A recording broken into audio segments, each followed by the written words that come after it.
اب میں دعوت دوں گا حافظ خورشید صاحب کو کہ وہ آئیں اپنے خیالات کا اظہار کریں۔ السلام علیکم ورحمۃ اللہ۔ ان الحمد للہ والصلاۃ والسلام علی رسول اللہ، اشہد ان لا الہ الا اللہ واشہد ان محمدا عبدہ ورسولہ۔ اعوذ باللہ من الشیطان الرجیم، بسم اللہ الرحمن الرحیم۔ وذکر فإن الذکریٰ تنفع المؤمنین۔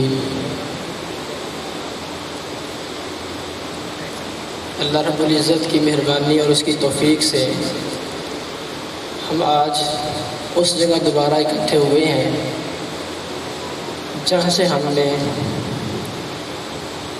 اللہ رب العزت کی کتاب قرآن مجید جو ہے اس کو سیکھا۔ یقیناً یہ اللہ رب العزت کا ہم پر بہت بڑا احسان ہے کہ ہم نے وہ الفاظ سیکھے جو اللہ رب العزت نے جبریل امین کو عطا فرمائے، اور وہ الفاظ ہم نے سیکھے، ان الفاظ کو پڑھا جو پیارے محبوب صلی اللہ علیہ وسلم نے اپنی زبان مبارک سے عطا فرمائے۔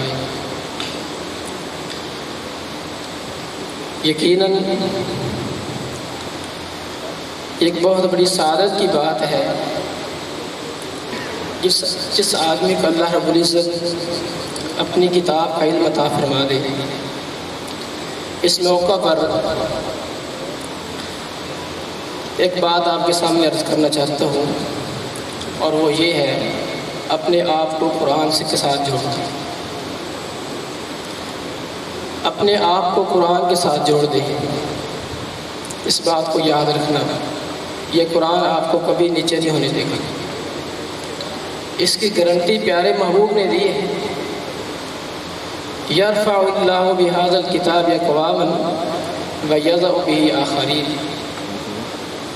اللہ رب العزت اس کتاب کے ذریعے لوگوں کو ترقی عطا فرماتے ہیں، اور اسی کتاب کے ذریعے جو اس کتاب کو چھوڑ دیتا ہے پھر اس کی حالت جو ہے دیکھنے کے قابل نہیں ہوتی۔ اور یہ کتاب جو ہے کوئی عام کتاب نہیں ہے، جو اس کو پڑھتا ہے اس کی تلاوت سن کر اور جو اس کے الفاظ کو ادا کرتا ہے اس کے اندر سے ایسی مہک پھوٹتی ہے، اس کے اندر سے خوشبو نکلتی ہے، اس خوشبو کو حاصل کرنے کے لیے آسمان سے فرشتے نیچے آ جاتے ہیں۔ ایک صحابی پیارے محبوب صلی اللہ علیہ وسلم کے پاس آئے اور اپنا سارا واقعہ بیان کرتے، اللہ کے رسول میں نے تلاوت شروع کی۔ وہ لمبا ایک واقعہ ہے، گھوڑا بندھا ہوا تھا، ساتھ میرا بیٹا سویا ہوا تھا۔ جب تلاوت کرتا تھا وہ گھوڑا اچھلنے لگ جاتا تھا، اور پھر میں تلاوت کو بند کرتا تھا کہیں میرے بیٹے کو نقصان نہ ہو۔ پھر آخر میں نے دیکھا آسمان کی طرف روشنی نظر آئی، تو آقا علیہ السلام جب یہ واقعہ سنتے ہیں آپ نے فرمایا اقرا، تو پڑھتا رہتا قرآن، تو قرآن پڑھتا رہتا، تیرے قرآن کی تلاوت کو سن کر آسمان سے فرشتے نازل ہوئے تھے۔ یہ قرآن کی خوشبو ہے۔ پیارے محبوب صلی اللہ علیہ وسلم نے اس کی مثال بھی دی ہے کہ جو قرآن مجید پڑھتا ہے تعلم القرآن، کہ قرآن مجید کو سیکھو اور اس کے ساتھ قیام کرو۔ آقا علیہ السلام فرماتے ہیں یہ ایک کستوری کے تھیلے کی مانند ہے، جو قرآن مجید کو سیکھتا ہے، اس کو حفظ کرتا ہے، اور اس کے بعد اس کے ساتھ قیام کرتا ہے، اس کی تلاوت کرتا ہے۔ اس کی مثال اس کستوری کے تھیلے والی جس کا منہ کھلا ہوتا ہے، اس کی مہک پھیلتی ہے، اس کی خوشبو پھیلتی ہے۔ لیکن جو حافظ حفظ تو کر لیتا ہے، قرآن کو سیکھ تو لیتا ہے لیکن پڑھتا نہیں ہے، پھر بھی آقا علیہ السلام نے فرمایا اس کی مثال بند تھیلے کی ہے، اس کے اندر خوشبو موجود ہے۔ بلکہ آقا علیہ السلام نے ایک اور حدیث میں فرمایا کہ جو قرآن مجید کو پڑھتا ہے، پڑھنے والے دو طرح کے ہیں، ایک پڑھنے والا منافق ہے اور ایک پڑھنے والا مومن ہے۔ جب مومن قرآن مجید کی تلاوت کرتا ہے اس کی مثال مالٹے نارنگی جیسی ہے کہ اس کی خوشبو بھی بہترین ہے اور اس کا ذائقہ جو بھی بہترین ہے، اور جو مومن قرآن مجید کو پڑھتا نہیں ہے اس کی مثال کھجور جیسی ہے، اس کا ذائقہ تو بہترین ہے لیکن اس سے خوشبو نہیں آتی۔ لیکن آقا علیہ السلام نے منافق کی مثال دی، جو منافق ہو اس کے اندر کفر موجود ہے لیکن پھر بھی قرآن مجید کی تلاوت کرتا ہے، تو آقا علیہ السلام نے فرمایا اس منافق کی مثال جو قرآن مجید کی تلاوت کرتا ہے پھول جیسی مثال ہے، اس کا ذائقہ تو اچھا نہیں ہے لیکن اس کے اندر سے خوشبو آتی ہے۔ یہ قرآن ایسی کتاب ہے اگر اس کو منافق بھی پڑھے، جس کے اندر اسلام نہیں ہے، جس کے اندر کفر موجود ہے، یہ قرآن جو ہے اس کے اندر بھی خوشبو پیدا کر دیتا ہے۔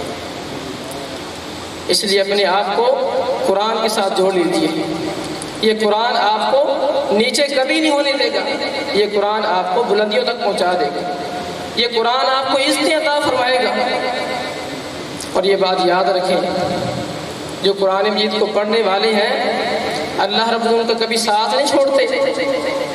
اور یہ بات بھی کہوں گا میں، ایک بہت بڑی سعادت والی بات ہے کہ آدمی قرآن مجید کو پڑھے، اور پھر آقا علیہ السلام نے فرمایا کہ قرآن مجید جو ہے اس کو سیکھو، اور پھر یا تو قرآن مجید سیکھنے والے بن جاؤ یا مستمعاً، یا اس کو سننے والے بن جاؤ، او متبعاً، یا قرآن مجید کی پیروی کر جو لوگ ہیں ان کے پیچھے چلنے والے بن جاؤ۔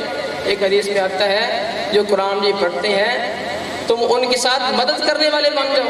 آقا علیہ السلام نے آخر فرمایا تم پانچویں کبھی نہ بنو۔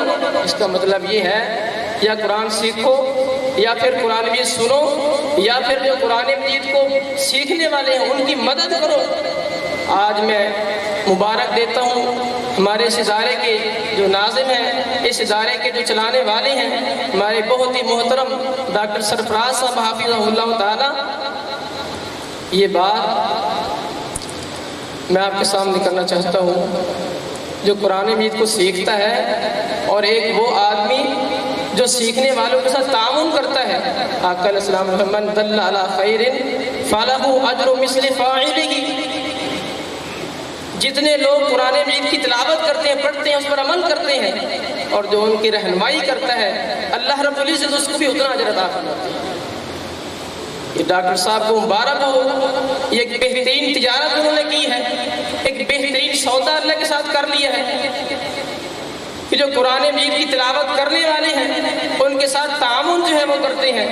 جتنا قرآن مجید کو پڑھنے والے، پڑھانے والے جو ہیں ان کو ثواب ملتا ہے، اللہ رب العزت اتنا ثواب جو ہے وہ ان کے ساتھ تعاون کرنے والوں کو بھی عطا فرماتے ہیں۔